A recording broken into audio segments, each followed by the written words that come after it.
So I will start the webinar now. Welcome, dear friends. Welcome to our November parliamentary briefing on taking stock of India's information manipulation ecosystem. As some of you might know, Stichting London Story is an Indian diaspora-led organization which was formed to counter political propaganda and anti-minority hate speech emanating from India. As academics and professionals, we use our skills to uncover and report social media tactics and synthetic narrative created by state and non-state actors. Today, we have the honor to have MEP Marketa Grigorova acting as our co-host and moderator for this briefing. MEP Grigorova is a dynamic leader from Chess Pirate Party and part of Group of Greens in European Parliament. Her work focuses on disinformation, cyber threats, and surveillance broadly. And as she describes in one of her opinion pieces, she is a techno-optimist who, like several of us here today, to protect the development of AI, but once again, like several of us here today, is concerned about the deployment of artificial intelligence, specifically where the current state of machine learning is not sufficient. I would now like to pass the stage to MEP for her opening remarks and for kindly taking the responsibility of hosting and moderating this conversation. Thank you very much for this very nice and kind introduction. And I welcome not only all of our speakers, but also all of the participants and attendees. And before my opening remarks and introducing all the speakers, I would like to tell you, the attendees, that there will be a short window for questions and answers at the end of introductory remarks of our guests. So if you want to ask anything, please do ideally write it into the Q&A field, which is down below in your window, or into the chat if that is the possibility. I'm not sure about the technicalities of this, but ask in any way possible, and I will be sure to get to your questions after the introductory remarks of our speakers. So as for very brief introduction from myself, because we are here to listen to other people than me. I would just like to say that given that in 2022, 47% of Indian population have access to the internet, and of course, Digital India has planned to bring more Indians online, it is creating quite a dilemma. Because first time, internet users are easy to prey to financial scams, but also political propaganda or clever lies. And the government that provides them, the Indian population, first time internet coverage is always kind of tempted to monopolize these new users' attention and of course, voting intentions. So how should this largest democracy in the world navigate through its digitalization? And how are the disinformation campaigns, which some political parties are conducting, evolving? I do hope that we will hear that and much more today from our panel. And with this, please allow me to immediately introduce, shortly everyone, and then of course I will give them the word. So first I welcome here Sophie Zhang. I think her introduction almost goes without saying. She is a data scientist, formerly employed at Facebook, and in 2020, she blew the whistle on Facebook's knowledge about and failed to act on bot accounts controlled by authoritarian governments, abusive political manipulation, and opposition harassment networks in 25 countries, including India. Since she testified in front of the European Parliament, she has continued to closely monitor India, and as I understood, she just came back from there. So welcome, Sophie. Then I will introduce Saikat Chatterjee. Oh, I'm so sorry, I should have asked before. How is it pronounced? You will correct me, certainly. He is Chief Data Analyst at London Story. He's currently investigating the landscape of disinformation and the spread of hate speech over the social media platforms and trying to uncover the underlying actor networks that pose serious threats and disrupt the democratic structures in India. Good luck with that. I do hope we will hear more about this. Welcome. Thirdly, I would like to introduce Archis Chowdhury. again, you will definitely correct my pronunciation, senior correspondent at Boom. Through his academic background in political science, he specializes in political communication and covers issues related to technology and politics, along with writing fact checks and studying myths and disinformation. Welcome. And last but not least, the last, let's say, intervention will be shared by two people. They will share their 7 minutes, ideally. Vignesh Karthik, who is a doctoral researcher at King's India Institute, King's College London, and a policy and political consultant. And Vihan Kumul, independent researcher and public policy student based in Hertie School, Berlin. Their research together broadly examines how emerging media is changing the traditional dynamics of political communication and agenda setting for societies, which I kind of touch upon in my introductory remarks. So with this, without further ado, I give the word to Sophie Zhang, and I will be happy to hear what she has to say. Thank you. Okay, great. So I would like to share the presentation on my screen. And let's see. There, can we confirm that people can see this? Okay, great. So anyways, I don't have too much time, so I'll try to keep this short. So hi everyone, I'm Sophie Zhang. I am the Facebook whistleblower who is not Frances Haugen, and I'm going to be talking about India's information ecosystem, specifically with IT cells and Facebook. So if you are not Indian, you are probably wondering what is an IT cell. And so what I have found is that IT cells are basically organized networks of fake accounts used to spread messages in coordinated fashion. I mean, oftentimes parties will set up what they call an IT cell that is maybe not as overt as directly saying that they do it, but in practice, this is what many of them do. It's essentially what Europeans, Americans, or the Westerners would call a troll farm, a bot farm, or etc. I first learned about this term in August 2018 when I presented political inauthenticity in politics to Facebook policy, and you can see a copy of the notes from that presentation in which a country lead told me it's no secret that political parties game the system using this. This is normal in India, and in fact, there's an ongoing arms race. Normally, with arms races, if no one has an advantage, you might expect mutual disarmament. But in fact, because Facebook is taking sides rather than enforcing the rules equitably, it gives an advantage to whichever party is in power.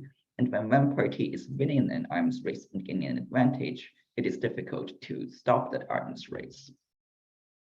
And so in my work at Facebook, I discovered 5 IT cells across the political spectrum. I want to stress this is a drop in the bucket compared to overall, and I can't speculate on what I did not find.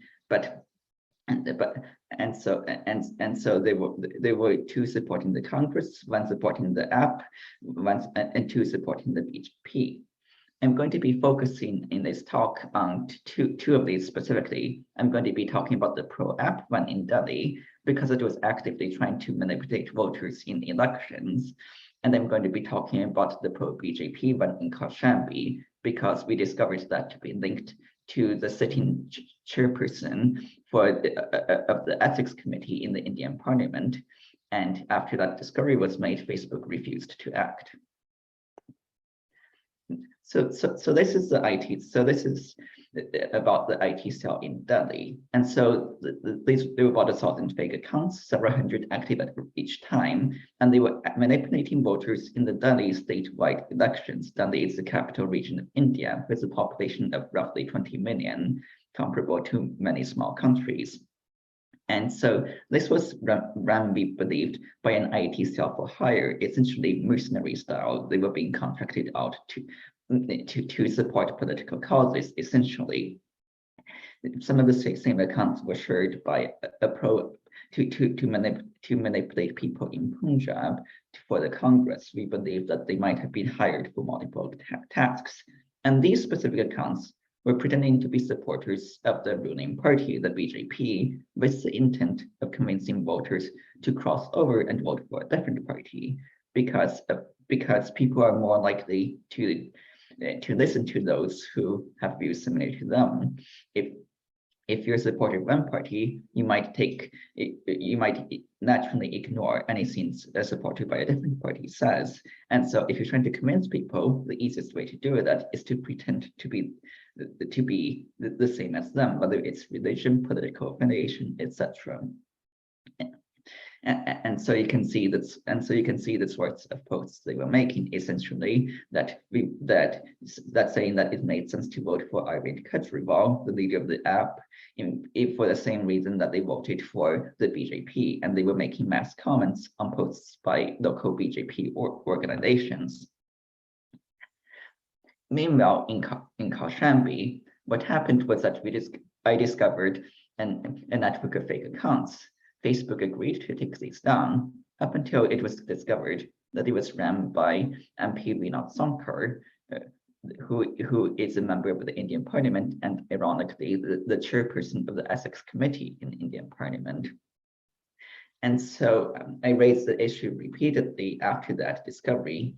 And even though Facebook had already agreed to take it down, I was unable to get a straight answer from anyone on what should be done for this. It was as if I was talking to a wall. In some cases, I mean, people would be happy to engage with me on separate issues, but would go silent as soon as I spoke about this. In contrast, when three Congress INC Legislative Assembly members were found involved in the Punjab IT cell, Shivnath Sukro, who was a policy head in India at Facebook, approved the takedown in 8 hours. To give his side of the story, Shivnath Sukro later testified to the Indian Parliament that my claims were all substantiated. He was named in my documentation as having personally approved this takedown, so I don't know how he reconciles that with the need to avoid perjury. So you might be asking what India's parliament has done about all of this. So India's parliament voted unanimously to invite me to speak a year ago. However, because I'm not an Indian, this is pursuant to the approval of the speaker, who is required to approve or deny my testimony. People seemed to believe that this would be go without saying, but instead it seems that he has essentially invented a pocket veto by waiting out indefinitely, which is not exactly how I intended to make my mark on Indian history. And to give his side of the story, according to the honorable speaker, it is incorrect to claim that I am not being permitted by the speaker because the speaker has to decide who to allow. And I'm not sure how that disagrees with my interpretation that he's blocking me, but to be fair, I'm providing it. You're also probably asking what Facebook has said about this. Facebook has done something very unusual in that they do not usually do, in that they blatantly lied and lied in contradicting fashions, likely because they're afraid of admitting the responsibility in this because of the importance of India to them. So their first claim to the Guardian was that essentially I was lying, that the Kaushambi network of Vinod Sankar had in fact been taken down. After I provided documentation showing otherwise, they changed that claim. They said that a part of it was disabled in May 2020, which would be half a year after I discovered it. And according to them, it was taken down by a specialist team that presumably did not tell me, which I can't contradict. So I was willing to accept that and just out of fairness and just say, okay, according to Facebook, it took half a year. The issue is that when I told that to a different news outlet, Facebook said that my accusation, which was their own previous claim, was inaccurate without providing any additional information. And after that, they refused to engage on the subject, such that after I released the documentation worldwide for everyone on the globe to see, when they were asked to comment on that, their official response was, "We have not been provided the documents and cannot speak to the specific assertions," which I believe is an answer in of itself. And anyways, I believe my time is up now. Thank you very much for listening to me. And so I guess it's time for the next speaker. Thank you very much. Those were great introductory remarks, and I do hope that there will be more questions after that. And with this, I give the word to Dr. Saikat Chatterjee. Thank you. Thank you very much for the intro. Let me share my screen.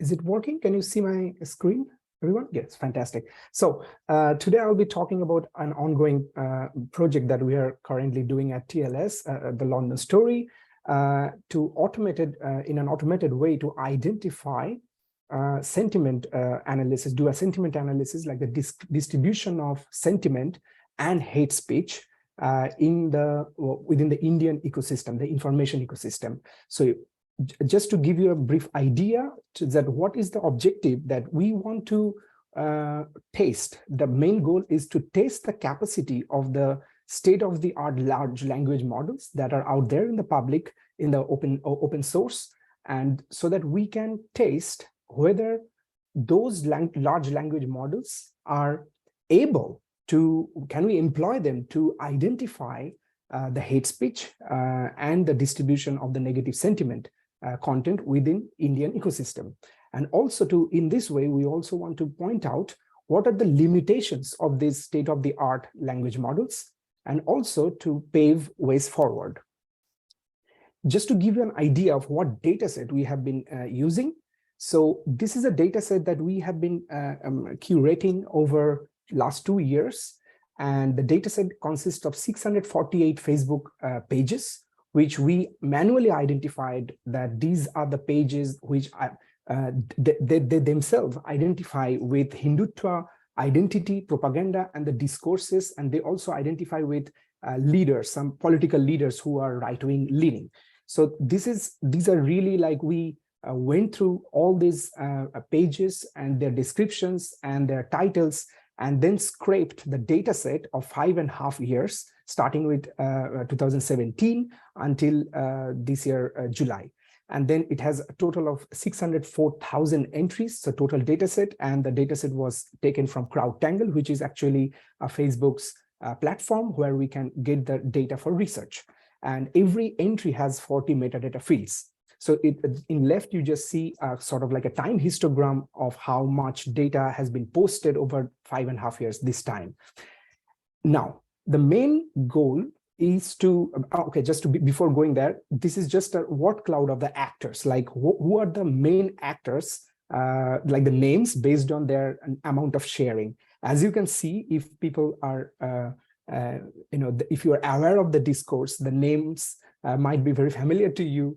And also you can see like we support Hindutva with Yogi Adityanath and Pushpendra Kulshestra fans club. So there are lots of fans club which are basically very much mass appealing, and also you can identify their political leaning. So we wanted to see using natural language processing. NLP means natural language processing. By the way, there might be some confusion with neuro-linguistic programming, but what I mean here is to use machine learning, like natural language processing, like language models, to identify the sentiment and the hate speech. And sentiment, this is basically we wanted to see the negative, neutral, and positive. So it's a 3-label classification task, and hate speech is a binary label. Is the content hate speech or non-hate? So this is basically our model, and the models are like XLMT. If people don't know about what it is, this is basically multilingual, a large language model based on actually Facebook's released data model, Roberta model, which was released last year, a couple of years ago, actually. And then it was further fine-tuned on social media data set. So basically, it's a very, I would say these 2 models are the best models that you can employ, which is found in open source libraries, which we took from Hugging Face. And then we just wanted to run through the entire data set that we have scraped over 5.5 years and see what is the prediction. So the results, what we see are the distributions of the sentiment and the hate speech labels and the top actors. who are actually sharing the hateful and negative sentiment content, and also top page categories. So what are the category of pages? So those are metadata that were already there in CrowdTangle. We just wanted to see the top distributions. So the results.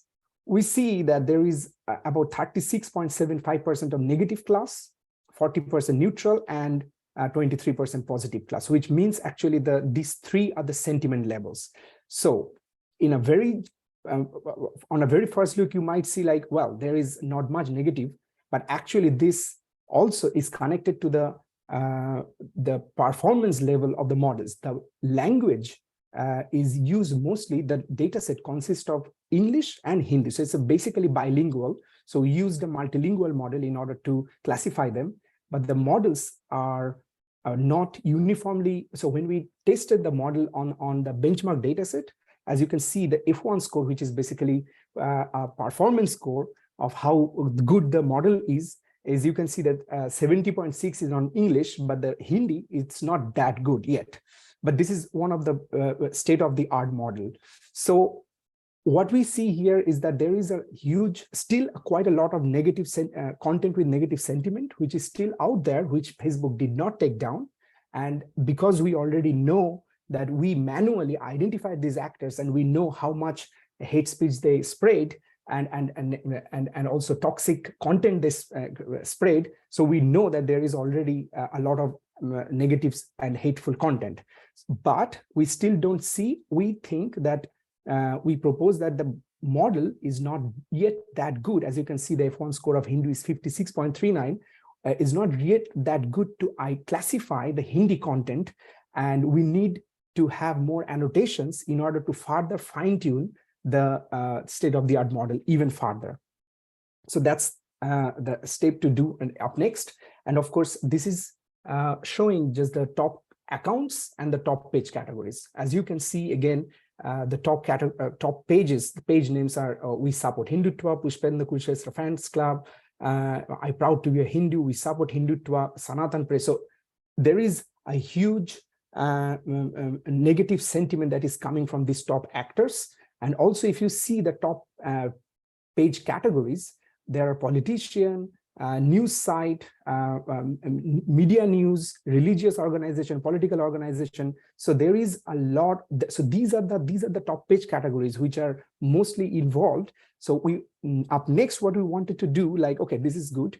We also want to try the hate speech model, as we said before, and want to see cross-check the results, right?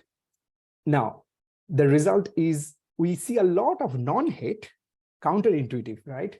And only a small fraction of hateful content, which it took us with surprise, like, well, non-hate class has 88.29 and the hate class has 11.71, while we already know that there is so much hate content in this data set. So what's going on here? Then we realized, well, not realized, we knew that the F1 score of these models in the non-hate class is really poor. However, in the hate class, it is quite high, 78.5. So which means basically in simple words is that most of the hateful content, we also went through eyeballing, that most of the hateful content that model identifies as hateful is really hateful. However, there is a lot of hateful which is in this class, in the non-hateful class, which the model fails to identify as hate. So that's why the non-hate class has so less performance score. So that means what it means basically is that there is a long way to go in order to really make a model which correctly classifies and identifies all the hateful content. There is a long way to go in the sense also to fine-tune the further model and preparation of the data set. And we want to show you here the top accounts and page categories. Like we did for the negative sentiment, we wanted to see what about the hateful content. Of course, surprise, surprise, we have a lot of match with the top actors who share the hateful content and also share negative sentiment. So as you can see that we support Hindutva, I am proud to be Hindu, Pushpendra Kurukshetra Fans Club, we support Hindutva. So these are the top actors just shuffling within the top 10 accounts. And also top page categories, there is also, they're almost same. So as you can see is that there is religious organization, politician, community, news media is just reshuffled. So we also just wanted to inquire further, like these two are two different tasks, right? So hatefulness and sentiment. Now, how about these two tasks, how much of the percentage of the labels they coincide with each other? So that means how much of the non-hate contains negative and how much of the non-hate contains neutral? Well, I would like to start with the hateful, as we can sort of guess intuitively, okay, most of the hateful content would have negative sentiment, right? Yes, that's true. We see most of the negative hateful content has negative sentiment. However, for the non-hateful content, we supposedly think that most of them it will be positive. However, we see that it's mostly neutral and negative leaning. So there is a lot more work to be done in the non-hateful class, which still we cannot claim with 100% accuracy or assurance or surety that the model is correctly identifying the non-hate categories. The main steps that we are taking now, that the main definition, there is a definitional issue here.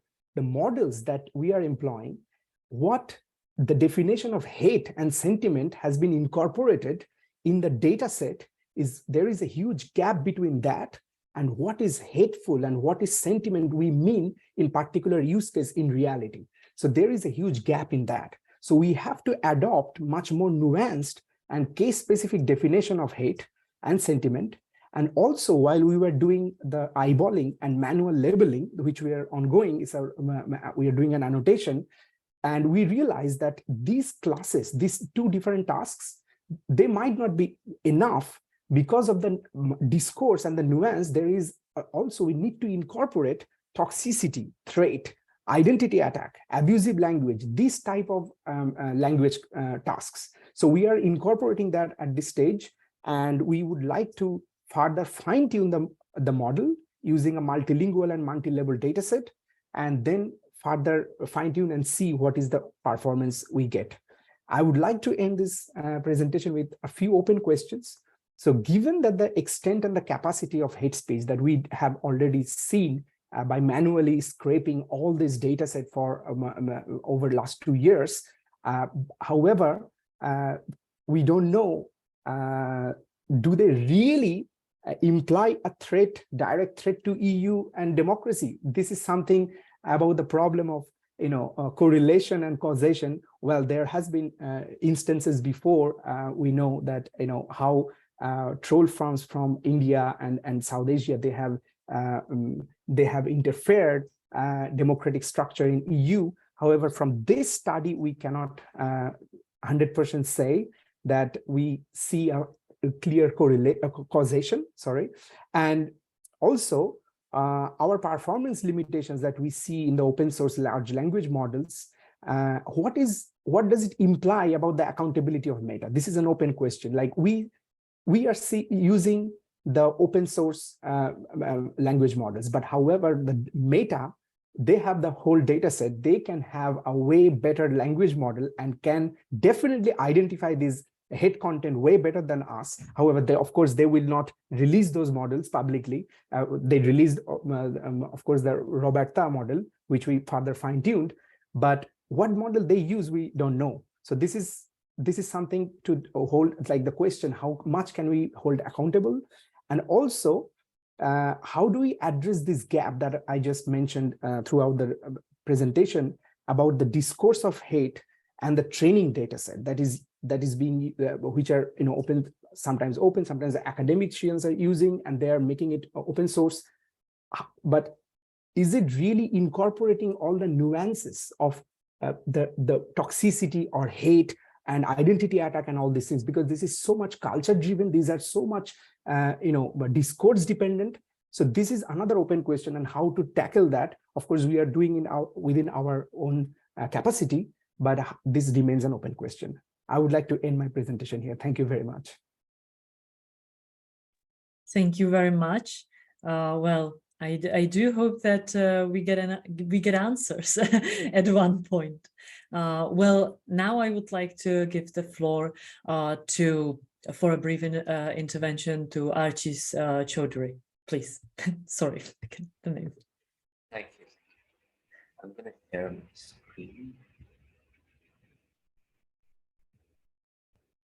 Just let me know if it is working properly.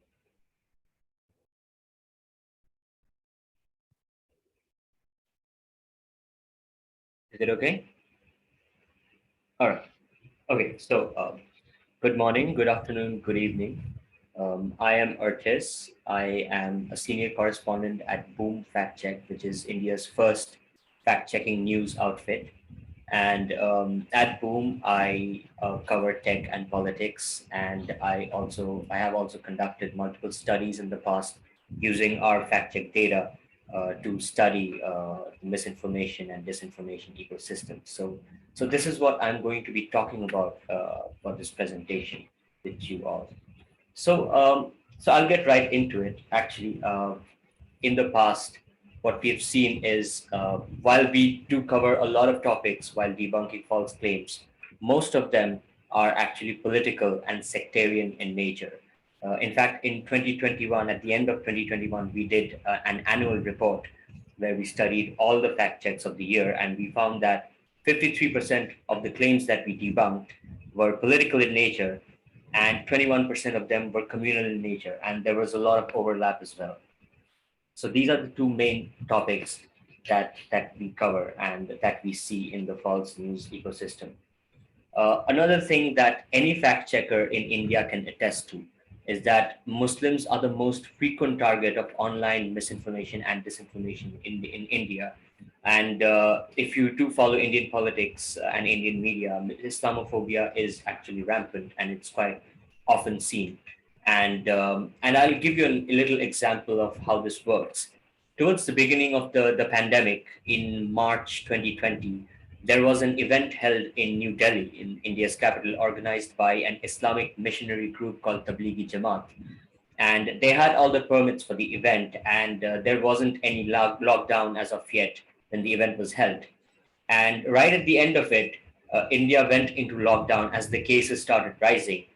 And many members of this congregation were found infected with COVID.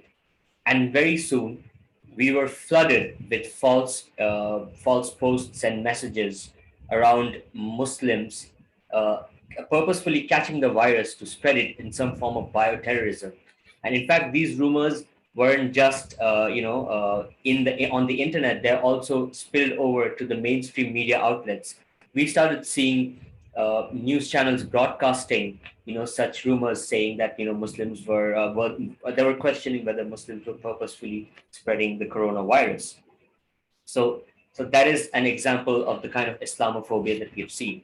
Another example is I'll show you a word cloud that of all the false claims that we saw in April 2020, and as you can see, the word Muslim appears there in prominent. And in fact, at Boom, every single day we were doing on average at least one fact check. We were debunking at least one claim that spread such falsehoods targeting Muslims. So another observation that we have made is that, the internet provides a lot of anonymity, and it's not always possible to link messages and posts to specific political parties, especially when we're dealing with political and communal claims. However, we can place them in the political ideology spectrum, whether it is from the right wing or the left wing, depending on who it's attacking and how it's talking about, how it's framing issues or individuals. So what we've observed is that the right wing generates the most amount of falsities. The right wing ecosystem in India actually refers to the Hindutva ecosystem or the Hindu supremacist ecosystem, which is commonly linked to the ruling Bharatiya Janata Party and also various other religious organizations that cater to the Hindutva ideology. And that is not to say that the right wing isn't attacked by false news either. The BJP and its leaders, along with many other Hindutva organizations, also come under attack with false claims quite consistently, but the scale is a lot smaller in intensity. In fact, Narendra Modi in 2021 was found to be the second most targeted individual or entity by false claims. The most targeted entity was the Muslim community, and the second most was Narendra Modi. But there's a catch. Half of these claims targeting Modi were positive in nature, basically projecting him positively or saying positive things about him, and the other half, or around 40%, were negative, and 10% were neutral, took a neutral tone. And another interesting thing that we have observed pretty constantly is that fake news mimics real life, or the topics being discussed in these deceptive claims are often a reflection of what's going on in the real news cycle or in real life. For example, in the beginning of 2020, and this is a graph that I had made on this issue, basically how topics were covered by months. And as you can see in the beginning, when India was at its peak of its farmers' protests in New Delhi, this was the main topic that we were covering and that we were seeing. And same with the West Bengal elections when the legislative elections were happening. And similarly with the Taliban takeover, the regime change in Afghanistan, and during the Uttar Pradesh election. So this also made us realize that shocking events generate tremendous amounts of misinformation, and legislative elections or general elections also create consistent amount of misinformation throughout, political misinformation and communal misinformation. This is what we've seen. And also, one final thing I'd like to state here is that the mainstream media has completely failed in fighting this infodemic in India. In fact, they were found guilty of spreading falsehoods many a times. And I already gave an example, during the whole Tablighi Jamaat event. Many mainstream channels and wire agencies had spread false information about Muslims spreading coronavirus purposefully, and they got fact checked multiple times over. And in fact, in 2020, we debunked around 40 false claims spread by 10 different mainstream media outlets, and a wide number of them. There were mostly Hindi and English news channels that you'd see and fact check. So yeah, and another thing I'd like to bring to your attention is that the polarization that has happened due to this deceptive information ecosystem has now left the Indian borders. And if you had read what happened in Leicester in the UK, there were sectarian violence between Hindu and Muslim communities. It's something that we see in India, and it had now reached the UK. And it was something that happened after a cricket match between India and Pakistan. And apparently, false rumors, had a lot to do with it. And the WhatsApp groups of Pakistani and Indian WhatsApp groups were filled with misinformation, which were mostly responsible for fueling the violence. So yeah, that's it for my presentation.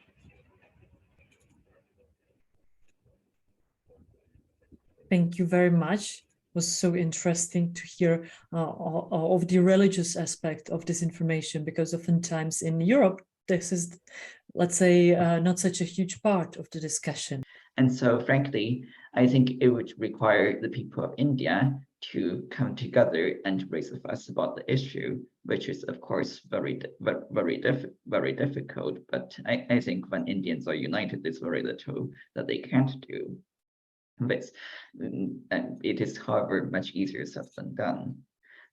And regarding Elon Musk taking control of Twitter, my personal opinion, which I have said online, is that Elon Musk has made a lot of promises that sound very nice to the common person, but are contradictory. The analogy would be, imagine if tomorrow an Indian politician were elected as prime minister, and they made promises to raise military spending, raise social spending, cut taxes, and eliminate the national debt. All these promises sound very good to the Aam Aadmi, but the issue is you cannot actually do all of them at the same time. And so right now we're seeing Elon Musk is already backtracking on a number of his promises.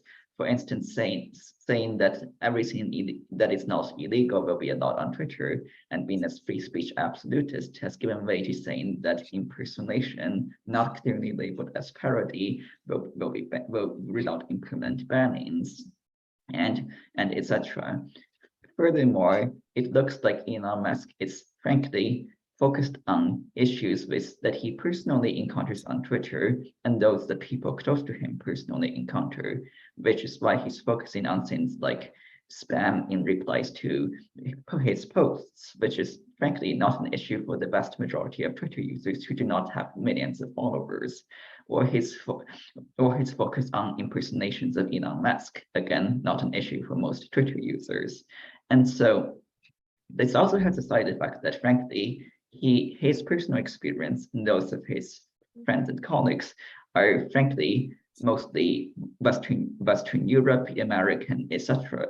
experiences. And so frankly, I did not expect him to pay much attention at all to issues that directly affect Indians. And unless an IT firm saw decides of their own volition to start harassing him, he's unlikely to give any notice to that. And I hope that answers the question. Yes. Now I will give the floor, if I may, to Anumita Goswami, allowed to talk. Now it's yours. Hi, I'm a doctoral researcher at Tampere University. I research on social media infrastructure, disinformation, and fact checking in India. Actually, I'm in the middle of my field and right now in India. My question to the entire panel is, because as Saikat talked about the emotional quotient of it and the negative emotions of it, but a lot of the disinformation in social media is spread due to the effective design or the emotional design in which it appeals to our emotions. Has that quotient been explored in the research conducted so far? And another question is that instead of fact checking every information, shouldn't more strength and more resources be employed into media literacy in India specifically? Thank you. Thank you, Anumita. Who would like to answer this? I can take it to give a little bit of answer to the first question, to address the first thing. Thank you for the question, Anumita. I think it's a very good point that how the content is sensitized while it is being sprayed is very important. And we did take into account that while we scrape the data, but so far, if you think from the perspective of NLP and using that incorporate that factor, to be very honest, the AI models are not that good in, for instance, identifying an irony or identifying if the content is sharing some very, let's put it in this very nuanced discourse, those type of nuances we don't see it still being identified yet. However, I think it's a very good point, and we all should take into account. But I also want to say that I would doubt whether a company like Meta, they don't already know this and they don't already do this. So I would doubt that, because there is a huge amount of resources, they have it and they can easily do it, and they can it's not a very difficult task, it's a straightforward task. So I would think it is possible, and they do it already from the platform side, and they know it already, that how the tactics, different disinformation tactics are used, and how emotion is used, or let's say abused in other words. So does it answer to your question? Yes, it does, and I'll email you something regarding my research, and I think so there is a point of collaboration that we can take forward later on.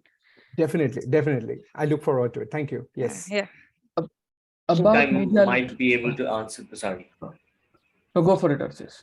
Yeah, I think I might be able to answer the second question that you had raised, Anumita. I don't think it's a matter of focusing on media literacy instead of fact checking. I think both are equally important and pretty much tied together. And in our company, we have a media literacy wing that is dedicated to teaching safe practices when it comes to consuming information online, how to choose your sources, how to inspect your sources, etc.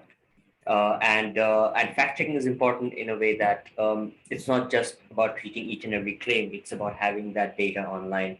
For example, if you as a recipient of certain information on WhatsApp, you start doubting it, you can quickly go on Google and start looking for that claim, and you would see a fact check which would help you, determine whether it's correct or not.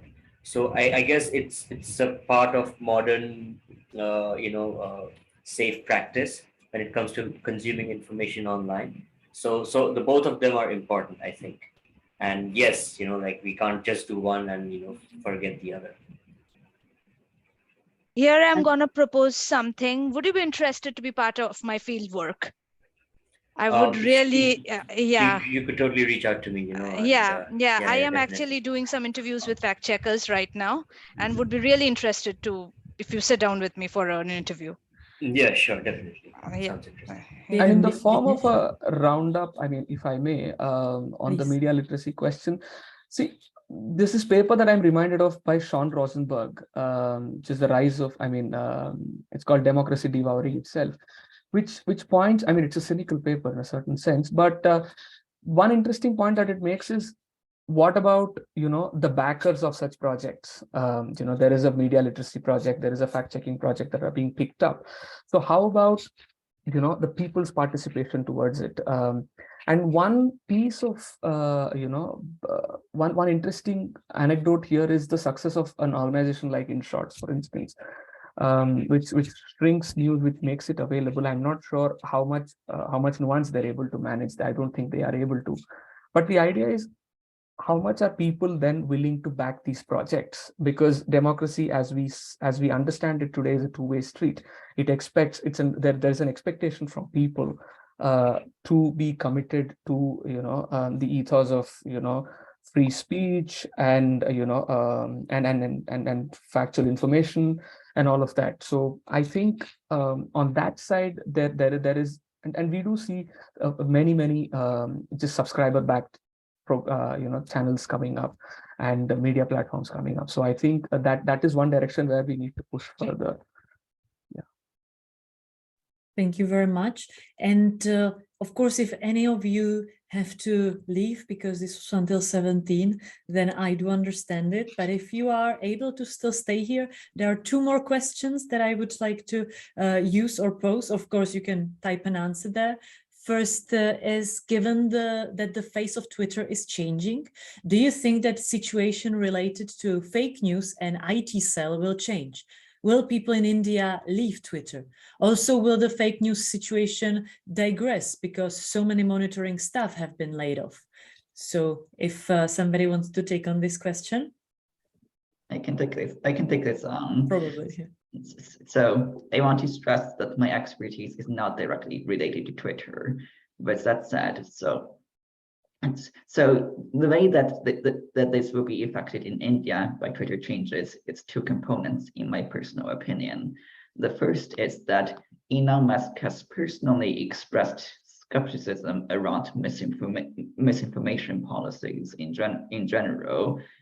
It is possible that it's still unclear precisely what will happen because this is an ongoing and changing situation, and Elon Musk has backtracked from many things that he has done or said. But it is very possible that essentially Twitter will increasingly seek to address misinformation, fact-checking, fake news through Twitter programs such as Birdwatch, which is a community notes program, rather than other areas. And Birdwatch basically it takes in feedback from Twitter users as to potential context or information on posts, and this requires the crowd as a whole to give a reasonably accurate summation, which it's unfortunately sometimes problematic in India. And so if that causes issues in India, I frankly do not expect Elon Musk to pay attention or respond given his personal priorities, which seem focused on Western countries. With regard to IT cells, a lot depends on how exactly Elon is enforcing matters. He's personally, in terms of his personal focus on bots and fake accounts, he seems entirely focused on them in replies to the posts of important people, such as himself. And this is frankly not the only one of the many avenues in which IT cells tend to function. They can also function by likes, and retweets. They can also function by making their own tweets and, for instance, making hashtags go viral.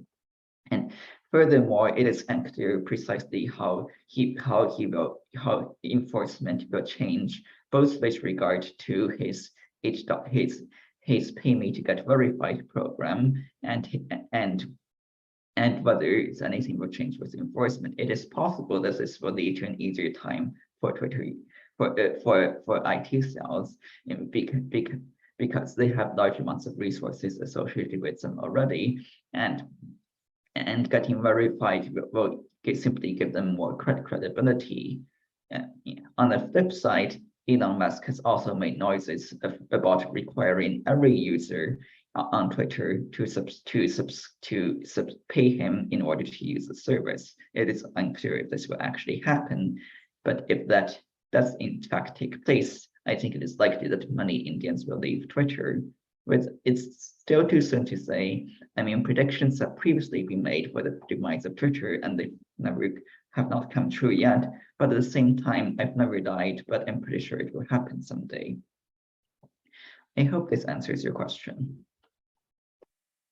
Hopefully it is from an anonymous attendee, so we don't know. And the last one that I will take on is any fact check done on the Meta/the Wire controversy going on in India currently? Ah, yes, that has been very interesting. I was also following it. Is anybody here willing or capable of shedding some light on it? Archis, yes. Yeah, I can take this. So the matter, as I know, the matter has kind of ended with the Wire acknowledging that all the documents that they had provided to claim that the BJP leader had cross-check privileges were fabricated. The email that was supposedly from the Metacom's spokesperson was also fabricated. And all the later on subsequent articles that came out were based on fabricated documents as well. And the researcher, the tech analyst who had worked with the Wire, he was an independent tech analyst, Kautevish Kumar, is currently under investigation for fabricating these documents. This is what we know as of now that has been disclosed by the Wire. As the matter was breaking, obviously it wasn't possible to fact check it because none of us knew what's going on, and there were too many questions, and investigations were required, and we were waiting for the Wire to conduct their own internal investigations. But based on the inputs given by many independent viewers online who were watching the whole thing kind of unravel, most of those kind of red flags were already pointed by people who had seen the copy of the email, etc. So yeah, for most of us it was obvious that there was something really wrong with the story and all the subsequent stories that came out, because they doubled down on the whole thing. But yeah, I guess there's really nothing left to fact check here, because the facts are kind of out that okay, this entire thing was concocted and not a credible story. Thank you very much for the answer. Also, as you can see, for attendees, there are some contacts in the chat. And with this, I know we are a little bit over time, so thank you very much for being able to stay here with us. Thank you to all the panelists for your very interesting insights. I have learned so much today. I do hope our attendees also learned a lot, or they will connect with you for more follow-ups. And also thanks to the London Story in general for organizing this. And if you want to, Ritu, have some final words too, then the floor is yours. Thank you very much. Thanks a lot, MEP Grigora, for hosting us today and for moderating this session. And to all the panelists and the guests who were here for this very interesting discussion and discourse. And we see you in our next parliamentary briefing.